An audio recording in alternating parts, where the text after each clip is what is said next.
ಅದೇ ತುಂಬ ನೋವಾಯಿತು ಸರ್. ಯಾಕಂದರೆ ನಮ್ಮ ಮಾಜಿ ಪ್ರಧಾನಮಂತ್ರಿಗಳು ಎಚ್ ಡಿ ದೇವೇಗೌಡ ಅಪ್ಪಾಜಿಯವರು ತುಂಬ ಆಸೆ ಇತ್ತು ಅವ್ರಿಗೆ. ಅವ್ರನ್ನ ತಿಳ್ಕೊಂಡೆ ನನಗೆ ನೆನ್ನೆ ಸಂಜೆ ಕಣ್ಣಲ್ಲಿ ನೀರು ಬಂತು. ಯಾಕಂದರೆ ಅವ್ರ ಆಸೆ ನೆರವೇರಿಲ್ವಲ್ಲ ಅಂತ. ಅವರು ಪ್ರಧಾನಮಂತ್ರಿಗಳಾದ ಇದ್ದಾಗ್ಲೂ ಈ ಬಿಲ್ ಪಾಸಾಗಿಲ್ಲ, ಕಾರಣಾಂತರದಿಂದ ತಮಗೆಲ್ಲರಿಗೂ ಗೊತ್ತಿದೆ. ಈಗ ನೆನ್ನೆ ನಮ್ಮ ಕಾಂಗ್ರೆಸ್ಸು ಮಿತ್ರ ಪಕ್ಷದವರು ಹೆಣ್ಮಕ್ಳು ವಿರೋಧಿಗಳು ಅಂತ ತಮಗೆ ತಾವೇ ತೋರಿಸ್ಕೊಂಬಿಟ್ಟಿದ್ದಾರೆ.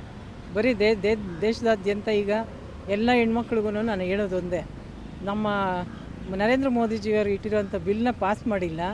ಎಲ್ಲ ಹೆಣ್ಮಕ್ಳಿಗೂ ಅರ್ಥ ಮಾಡ್ಕೋಬೇಕು. ಕಾಂಗ್ರೆಸ್ ಪಕ್ಷ ಯಾವುದೋ ಒಂದು ಭಾಗ್ಯ ಒಂದು ಯೋಜನೆ ಕೊಡ್ತು ಅಂತಂದ್ಬಿಟ್ಟು ಉಚಿತವಾಗಿ ಯೋಜನೆ ಕೊಡ್ತು ಅಂತ ಅದರಲ್ಲೇ ನೀವು ತೊಡಗಿಸ್ಕೊಬೇಡಿ.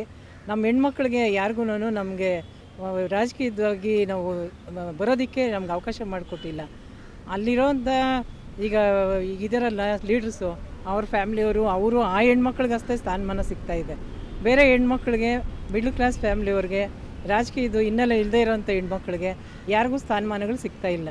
ಹಾಗಾಗಿ ನಾನು ಹೇಳ್ತೀನಿ, ಕಾಂಗ್ರೆಸ್ಸಲ್ಲಿರುವಂಥ ದುಡಿತಾ ಇರೋಂಥ ಹೆಣ್ಮಕ್ಳಿಗೆ ನೀವು ನಿಮ್ಮ ಪಕ್ಷದವರೇ ನಿಮ್ಗೆ ವಿರೋಧಿಗಳು ಅಂತ ಹೇಳ್ತೀನಿ.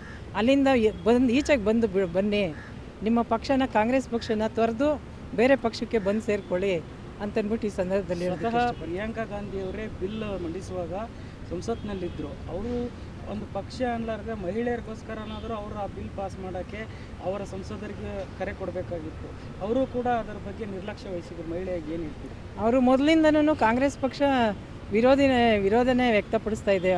ಈಗ ಅಪ್ಪಾಜಿಯವರು, ದೇವೇಗೌಡ ಅಪ್ಪಾಜಿಯವರು ಬಿಲ್ ಪಾಸ್ ಮಾಡಬೇಕು ಅಂತ ಇಟ್ಟಾಗ ಅವರು ವಿರೋಧ ವ್ಯಕ್ತಪಡಿಸಿದೆ ಕಾಂಗ್ರೆಸ್ ಪಕ್ಷದವರು.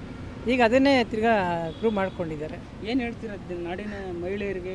ಈಗ ಕುಟುಂಬ ರಾಜಕಾರಣ ಒಂದು ಕಡೆ, ಮಹಿಳೆಯರ ಸ್ಥಾನಮಾನದ ಬಗ್ಗೆ ಅವರು ಯಾವುದೇ ರೀತಿ ಕಿಂಚಿತ್ತು ಅವ್ರಿಗೆ ಗೌರವ ಇಲ್ಲ. 33% ಮೀಸಲಾತಿ ಕೊಡೋಕ್ಕೆ ಬಿಲ್ ಪಾಸ್ ಮಾಡೋಕ್ಕೆ ಇವತ್ತು ಕಾಂಗ್ರೆಸ್ ಸಪೋರ್ಟ್ ಮಾಡಿಲ್ಲ. ಕಾಂಗ್ರೆಸ್ ಸೇರೋ ಮಹಿಳೆಯರು ಮತ್ತು ಇರತಕ್ಕಂಥ ನಾಯಕರಿಗೆ ನಾನು ಅದೇ ಹೇಳ್ತಾ ಇದ್ದೀನಲ್ಲ ಸರ್, ಕಾಂಗ್ರೆಸ್ಸಲ್ಲಿ ದುಡಿತಾ ಇರೋ ಹೆಣ್ಮಕ್ಳಿಗೆ, ಮುಖಂಡರುಗಳಿಗೆ, ಕಾರ್ಯಕರ್ತರಿಗೂ ನಾನು ಹೇಳ್ತಾ ಇದ್ದೀನಿ ಈ ಸಂದರ್ಭದಲ್ಲಿ, ನೀವು ನಿಮ್ಮದೇ ಆಗಿರೋ ಪಕ್ಷದವರು ಮಹಿಳಾ ವಿರೋಧಿಗಳು ಇದ್ಕೊಂಡು ನೀವು ಅದೇ ಪಕ್ಷದಲ್ಲಿ ದುಡಿತಾ ಇದ್ದೀರಾ ಅಂತಂದರೆ ಅದಕ್ಕಿಂತ ಅವಮಾನ ಇನ್ನೇನಾಗಬೇಕಾಗಿದೆ ನಿಮಗೆ ಅಂತ ಈ ಸಂದರ್ಭದಲ್ಲಿ ಹೇಳ್ತೀನಿ ಸರ್.